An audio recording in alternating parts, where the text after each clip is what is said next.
Hi friends, welcome to my channel. आज 26 दिसंबर। आज Hindu news पर कुछ इंपॉर्टेंट आर्टिकल हम डिस्कस करेंगे। चलिए, आज का जो फर्स्ट आर्टिकल हम देख रहे हैं, जो 3 senior official army officer have been taken off post as army pro civilian death. Recently जो जम्मू कश्मीर में 3 सिविलियन को डेथ हुआ था आर्मी कस्टडियल डेथ में, उसके ऊपर आर्टिकल है। लेकिन सबसे इम्पोर्टेंट चीज़ है, हम कोई भी आर्टिकल पढ़ते हैं लेकिन उसका प्रीवियस ईयर क्वेश्चंस और किस तरह क्वेश्चंस और एग्जाम रिलेटेड टॉपिक क्या है वो पढ़ना बहुत ज़रूरी है। Otherwise questions examiner question select कर रहे हैं कुछ अलग एंगल से, हम अगर दूसरे एंगल से पढ़ेंगे तो वो क्वेश्चन अटेंड करना बहुत भारी पड़ जाएगा।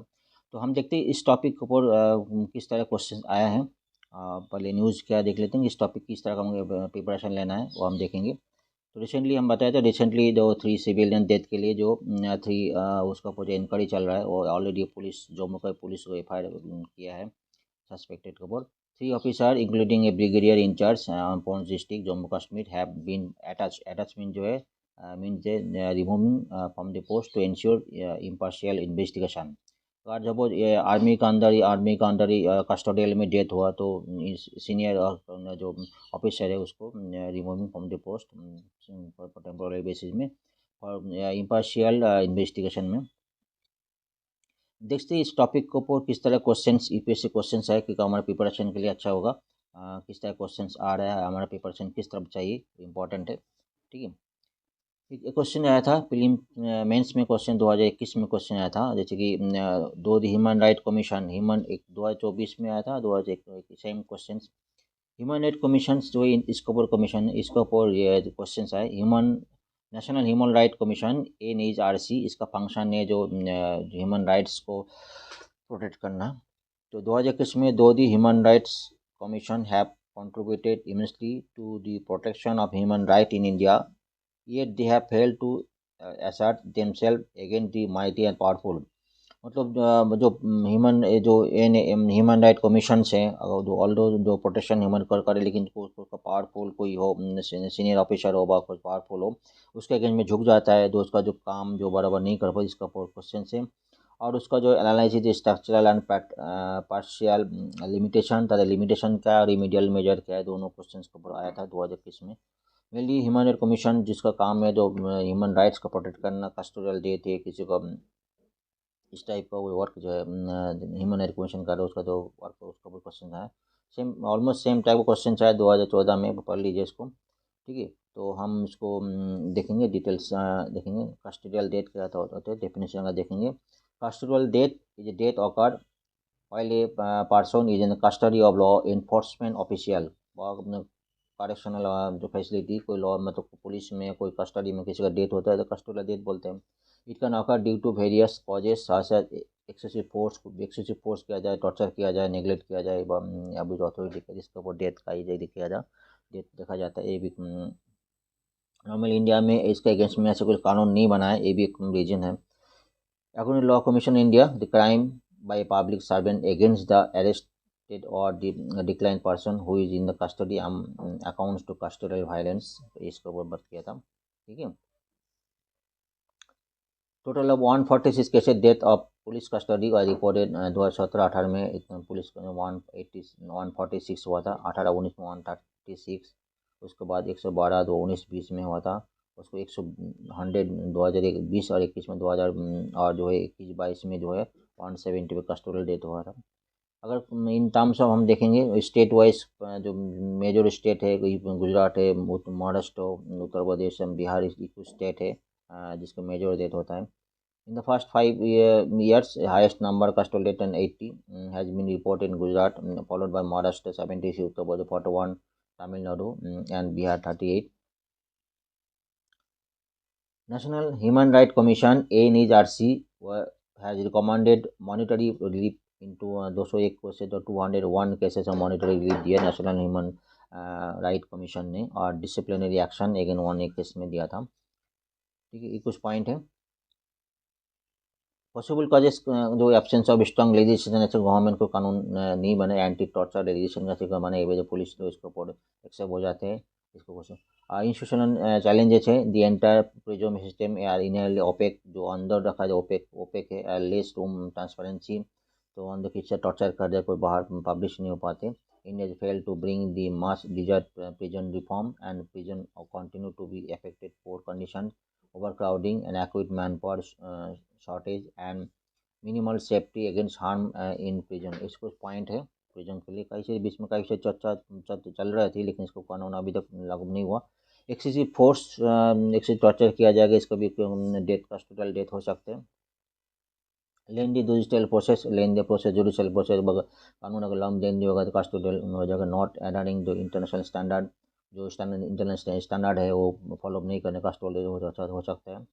अदर फैक्टर जो है मेडिकल नेग्लेक्ट और lack of medical attention, even suicide case में poor training, lack of accountability among law enforcement official, police को जो ट्रेनिंग बराबर नहीं होता उसका कोई मतलब एग्रेसिव हो जाता है, जो इसके लिए कस्टोडियल डेथ होता है। इनएगुअर substandard condition and detention center and underlying health condition and pre existing medical condition, कोई भी जो भी अरेस्ट किया है पहले से हेल्थ कंडीशन पुअर हो और प्री एग्जिस्टिंग कोई मेडिकल कंडीशन हो, कुछ प्रॉब्लम है, कुछ दिक्कत है, तो are not adequately address on treated while custody, already तबीयत खराब की, इसकी health medical condition already poor है और कस्टडी नहीं को टॉर्चर किया तो उसका डेथ होने का चांस काफ़ी ज़्यादा होता है। तो क्वेश्चन है 2021 में हुआ था नेशनल ह्यूमन राइट कमीशन, उसको ऊपर तो उसका जो वर्क फंक्शन को ऊपर किया कि उसका जो लिमिटेशन क्या और उसका रिमीडियल मेजर्स कुछ पॉइंट है। National human commission national level and state level commission at state level और independent authorities authority of the government India with mission of promoting protection human right protection के ऊपर है। They are expose to fake encounters and custodial torture and custodial death, इस topic को कुछ होगा तो इसका वर्क है, ठीक है।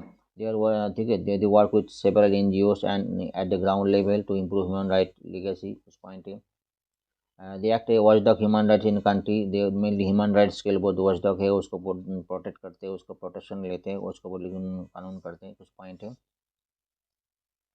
लिमिटेशन तो काफ़ी सारी है और प्रैक्टिकल लिमिटेशन जो है अगर कोई देखो पावरफुल है, mean despite the ambitious nature of the working, commission failed to assert themselves against the mighty and powerful officer हो गवर्नमेंट को, उसके ऊपर पावरफुल ऑफिसर उसके ऊपर झुक जाता है। इसके लिए जो जो वर्क करना चाहिए, जो वर्क करना चाहिए वो हो नहीं पाता। This is due to several structural and practical limitation and of this commission, practical limitation है, ठीक है। Structural limitation क्या है, they have weak composition as well as appointment nature, their recommendation are not enforceable, जो recommend करेंगे तो उसका बात नहीं जाता, तो उसका जो composition है weak composition है। they become post determined destination of judges, police officer and bureaucrat with political जो political प्रभाव है उसको बोल लेके जो ये इसलिए जो वर्क करना चाहिए उसको नहीं हो पाते। Due to time bar excel commission है तो large number of genuine grievance वो अंडर एड्रेस, जो एक साल का कमीशन होता है उसको जो large number of genuine cases वो अनएड्रेस हो जाते हैं, उसका कोई एक्शन नहीं होता। इसमें प्रैक्टिकल लिमिटेशन काफ़ी सारी है। वैकेंसीज इन द पोस्ट दस इनोवेट, काफ़ी सारी vacancy innovate capacity of the commission and undertake increasing human right grievance से जो काफ़ी सारे ग्रीवेंस वो अंडरटेक नहीं कर पाते। This commission suffer from non availability of misappropriation of fund claim, misappropriation of fund, ये कुछ पॉइंट है, ठीक है। Measurement of standard human right commissions क्या क्या एक्शन ले चाहते हैं इंप्रूवमेंट के लिए। Appointment procedure need to be standard with clear cut eligibility conditions, कुछ पॉइंट है। Independent recruitment of staff should be done, independent होना चाहिए, जो proactive work culture should be included, they should be include and force under their ambit, they should include an armed force under their ambit होना चाहिए, इसको point है। separate agency can be appointed to deal with police related human violations such as custodial torture and death, मुझसे जो custodial torture death police में separate एक agency होना चाहिए इस टॉपिक देखने के लिए। ये कुछ पॉइंट है कस्टोडियल डेथ के लिए, जिसको मेंस में जो क्वेश्चन हमने देखा था कई सारे क्वेश्चन आए हैं, फिलिम्स में तो मैं देख नहीं पाया, ऐसा मिला नहीं फिलिम्स में कोई इस तरह क्वेश्चन आया था। तो नेक्स्ट आर्टिकल चलते हैं। Next article, centre likely to miss this investment target yet again in financial year 2024, centre का जो टारगेट रहता है, जो फिर एज पर बजट जो टारगेट है जो ऐसा बताया जा रहा है, तो डिस इन्वेस्टमेंट जो इन्वेस्टमेंट है उसको सेल करना, कुछ कोई करना, ये सब टारगेट जो रखा गया था उसको मिस करेंगे, ऐसा बताया जा रहा है। एक्चुअली ये टारगेट लेगा 2024 out of the budgeted amount 51,000 crores for the finance year 2024 में 20% अब तक कलेक्टेड हुआ था, मतलब 10% 10,000 क्रोर्स अभी तक कलेक्टेड हुआ है। बताया जा रहा है due to upcoming general election government privatisation और इफोर्ट्स और पेंडिंग, जो वो सारी कंपनी जो प्राइवेट करना, कुछ सेल करना, कुछ टैक्स जो है इसको पेंडिंग रह गया। एंड ऑप्ट फॉर माइनॉरिटी जो है tax sales on stock exchange over outright privatisation, जो है प्राइवेटाइजेशन के वजह जो माइनॉरिटी जो है सेल्स है उसको ज़्यादा ध्यान दिया। The result, the spending target for the current fiscal year again likely to miss, जो इस साल जो टारगेट लिया गया, कितना टारगेट लिया गया दिस फाइनेंशियल ईयर में 51,000 करोड़ कलेक्ट करना है। इसके लिए जो टारगेट है, अभी जो 10,000 करोड़ कलेक्ट हुआ है ये बताया जाए, क्योंकि अगले साल तो जनरल इलेक्शन है, लोकसभा इलेक्शन है, इसके लिए big ticket privatization plan Bharat BPCL Bharat petroleum corporation limited, इसको प्राइवेटाइजेशन करना था, और shipping corporation of India ACI and Concor जो है are already on the pipeline as per analysis privatization happen only after April में जनरल इलेक्शन अगले साल जो होगा, ऐसा बताया जा रहा है। कितना बजट है जो 51,000 करोड़ ऐसा टारगेटेड है, अब वो 20% और 10,000 करोड़ से कलेक्ट हुआ है। चलिए देखते थे इसके ऊपर प्रीवियस क्वेश्चंस क्या है, क्योंकि क्वेश्चंस के ऊपर डिपेंड करेगा हमारा जो किस तरह प्रिपरेशन लेना है, ठीक है, उसको बहुत इंपॉर्टेंट है किस तरह क्वेश्चंस आया है। ये क्वेश्चन 2011 में आया था, why the government of India investing its equity in the central public sector enterprises CPSC in the central private sector enterprise में क्या कार्य, एक दो रीजन में देता। Government intent to use revenue earn from the disinvestment mainly to pay back the external debt, जो यही सब है, जो गवर्नमेंट जो डिसइन्वेस्टमेंट करता है, सेल आउट करते हैं, मेनली टू पे बैक तो एक्सटर्नल जो डेप्ट है, एक्सटर्नल उधारी है, उसको मेनली उसको उधारी करना क्लोज करने के लिए एक्सटर्नल करते हैं। पहले स्टेटमेंट है। दूसरा statement, government no longer intend to retain the management control of the CPSC central public sector management control जो है, ऐसा नहीं, no longer intend to retain the management control ऐसे बताया जा रहा है। दोनों स्टेटमेंट कौन सा सही है नहीं है, इसको 4 ऑप्शन दिया गया, इसको बताना है। चलिए हम देख लेते हैं व्हाट इज दिस इन्वेस्टमेंट, ये क्या है। When the government sell is asset or a subsidiary साथ central and state public sector firm, वही गवर्नमेंट अगर उस अपना एसेट सेल करते हैं, पार्शियली सेल करते हैं, फुल सेल कैसे करते हैं, तो वो तीन तरह का माइनॉरिटी कंप्लीट प्राइवेटाइजेशन है, और माइनॉरिटी मेजोरिटी और माइनॉरिटी दोनों है। माइनॉरिटी मतलब है मोर गवर्नमेंट अपना कंट्रोल में जो है मोर देन 51% अपना कंट्रोल में रहेंगे तो माइनॉरिटी हो जाएगा। Minority event take place when government keeps a majority stake in the business, typically more than 51%, ensuring managerial control।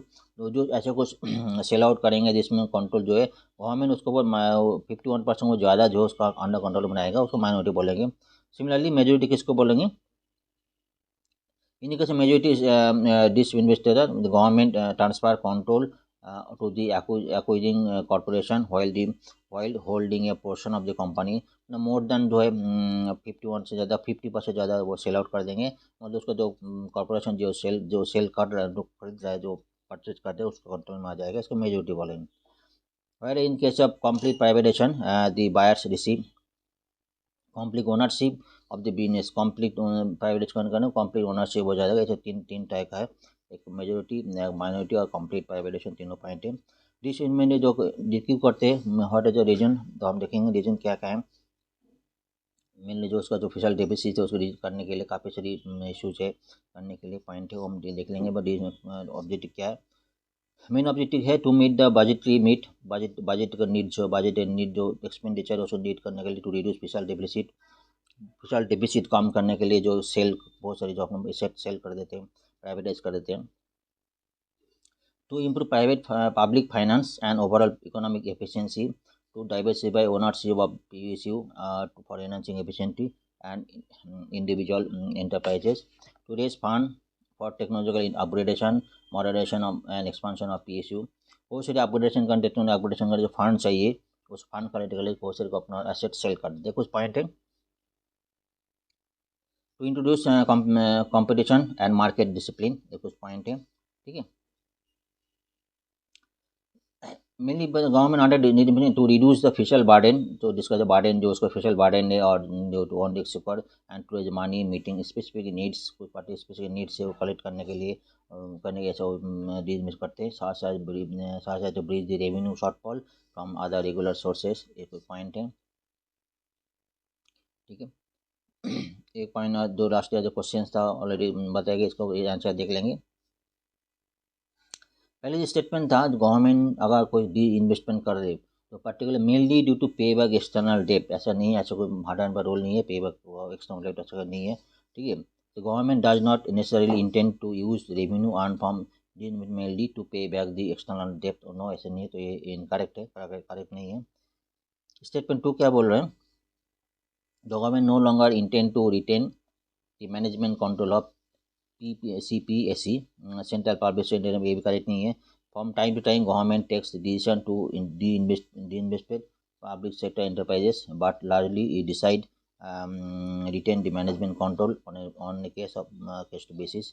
Retain the management control, कोई सेक्टर का मैनेजमेंट कंट्रोल कर आपका कंट्रोल गवर्नमेंट चाहते हैं, कोई कंपनी अपना कंट्रोल रहे, ठीक है, मेनली ये चाहते हैं, तो सेकंड नंबर स्टेटमेंट करेक्ट नहीं है। एक उस पॉइंट है disinvesting for economic point, economics topic related है, हम चलिए नेक्स्ट आर्टिकल चलते हैं। Next article relate to climate smart agriculture है, मतलब climate resilient wheat seed planted over 60% of area, मतलब जो क्रॉप्स है व्हीट जो लगाया गया वो क्लाइमेट रेजिस्टेंस है, मतलब गर्मी टेम्परेचर इंक्रीज होने के बाद भी उसको कोई इम्पैक्ट नहीं पड़ेगा, वो उसको सब क्लाइमेट स्मार्ट है। इसके ऊपर काफ़ी चर्चा चल रही है, लास्ट COP28 जो दुबई में हुई थी उसके ऊपर क्लाइमेट स्मार्ट एग्रीकल्चर पर काफ़ी चर्चा हुई थी। After facing loss due to terminal heat wave last year, गर्मी लास्ट ईयर जो गर्मी हुई थी उसके काफ़ी सारी क्रॉप जो है ख़राब हो गई थी, क्रॉप का बहुत नुकसान हुई थी। More farmer are cultivating climate resilient wheat varieties which have been shown in more than 60% of planted area, मतलब 30.86 मिलियन हेक्टेयर सो फार। बहुत इंपॉर्टेंट टॉपिक है क्लाइमेट स्मार्ट, जो उसको काफ़ी चर्चा चल रहा है। Agriculture commissioner PK Singh said that wheat is main winter crop. You have exceeded the target wheat heat resistance variety. Heat resistance मतलब जब गर्मी पड़ेगा तो उसके ऊपर इम्पैक्ट इतना नहीं पड़ेंगे जो नॉर्मल वैरायटी में पड़ती है। Have shown more than 60% in crop area so far. Last year the variety has been shown only 45%, last year 45% था, इस साल 60% और इंक्रीज हुई थी। क्लाइमेट स्मार्ट एग्रीकल्चर जो है one of the critical challenges for a country, क्यों जरूरी रीजन क्या है, food security is climate change, हमारा जो फूड सिक्योरिटी उसका बताया जा रहा है, one of the reason is climate change में बहुत गर्मी हो जाता है, बहुत टेम्परेचर हाई टेम्परेचर होगा तो इम्पैक्ट फॉर द क्रॉप के ऊपर, impact in for extreme weather event. The predicted 1 to 2.5 degree Celsius increase in temperature जो बातचीत चल रहा है by 2030 likely to show serious effect on crop yield। अगर से बात जाए जो ग्लोबल वार्मिंग का बात चल रहा है काफ़ी चर्चा में है, जो 2.5 डिग्री जो इंक्रीज होने का चांस जो बढ़ेंगे तो उसके ऊपर क्रॉप का ऊपर इफेक्ट पड़ेगा। मेनली क्रॉप पर क्या इफेक्ट पड़ेंगे, इसको जो है रिड्यूस क्रॉप ड्यूरेशन, टेम्परेचर मेरी crop duration, climate changes in photosynthesis increase के इम्पैक्ट पड़ेंगे। दूसरी बात जो है एसिलेटर न्यूट्रिएंट मिनरलाइजेशन जो है हम पर फर्टिलाइजर यूज करेंगे, टेम्परेचर बढ़ेंगे तो बराबर यूज नहीं होगा। और दूसरा जो है सॉयल का जो इवापोरेशन, उसका जो मॉइस्चर है टेम्परेचर बढ़ेंगे तो इवापोरेट हो जाएंगे और ज़मीन के अंदर मॉइस्चर है वो मॉइस्चर कम हो जाएगी, कुछ पॉइंट है। तो ऐसे कोई क्लाइमेट रेजिस्टेंट क्रॉप यूज़ करेंगे तो इतना से सिचुएशन भी जो अपना ग्रोथ हो इसी रेजिस्टेंस के ऊपर काफ़ी इम्पैक्ट पड़ेंगे। अच्छा टेक्नोलॉजी में अब climate smart agriculture is a method for assisting those in change in managing agriculture system in efficiently and responding to climate change. Climate CSA strategy meant to achieve three goals: increasing production and earning sustainability, adopting climate change, and lowering greenhouse gas emission whenever possible. जब possible हो वहाँ पे green house gas emission को reduce करना क्या है, और दूसरा जो है अडॉप्टिंग क्लाइमेट चेंज इम्पैक्ट जो है उसका ऊपर एग्रीकल्चर इम्पैक्ट ना पड़े. Climate responsive agriculture is neither a new system nor a collection of methods. It is an innovative approach and of mapping our development path that can make agriculture more productive and sustainable, as well as better suited to sharp climate change mitigation adaptation.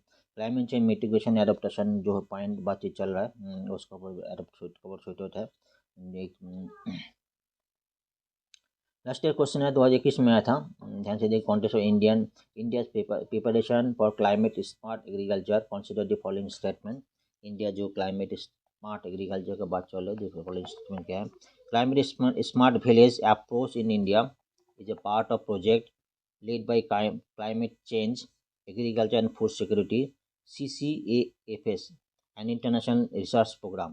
ठीक है, जो India जो climate smart village approach है is a part of project led by climate change agriculture and food security, इसका part है सब an international research programme, इसका बताया जा रहा है.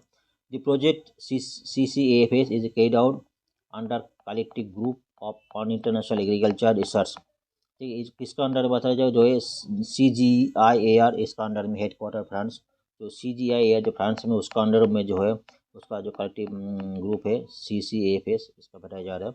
तीसरा बड़ा जो international crop research institute of और जो सेमी एग्री क्रॉप जो CRISAT in India is one of the जो CGIAR रिसर्च बताया जा रहा है. पहले तो ये जो अथॉरिटी पहले फर्स्ट पॉइंट जो बताया फूड सिक्योरिटी CCAFS, ये जो ऑर्गेनाइजेशन ये किसका नाम बताया CGIAR जो फ्रांस के अंडर में है उसका नाम बताया जा रहा है. ठीक है, तीसरा जो है जो CRISAT जो ऑर्गेनाइजेशन है वो जो one of the CGI international branch है उसका अंडर में है. इसका अंडरस्टैंड हुई से करेक्ट 4 ऑप्शन दिए गए, ये बताना. ठीक है, देखना स्टेटमेंट जो बताया जा रहा है. क्लाइमेट स्मार्ट एग्रीकल्चर CSA जो है it is a strategy to assist those in change in managing agriculture system in efficiently adopting to climate change. जो बताया जाए CSA approach pursue triple objective of sustainable increasing productivity and incomes, adapting to income change adapting to climate change and reducing जो climate change है उसे adopt करने का जो crop है उसे अडोप्ट करने की reducing greenhouse gas emission where possible, ये पॉइंट डिस्कस हो गया था.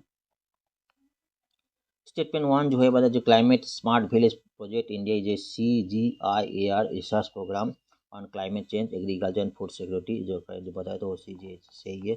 Statement 2 climate change agriculture food security जो पहले CCAFS is carried out under CGIAR जो फॉर्मल जो इंटरनेशनल ब्रांच फाइनेंस उसका अंडर में है.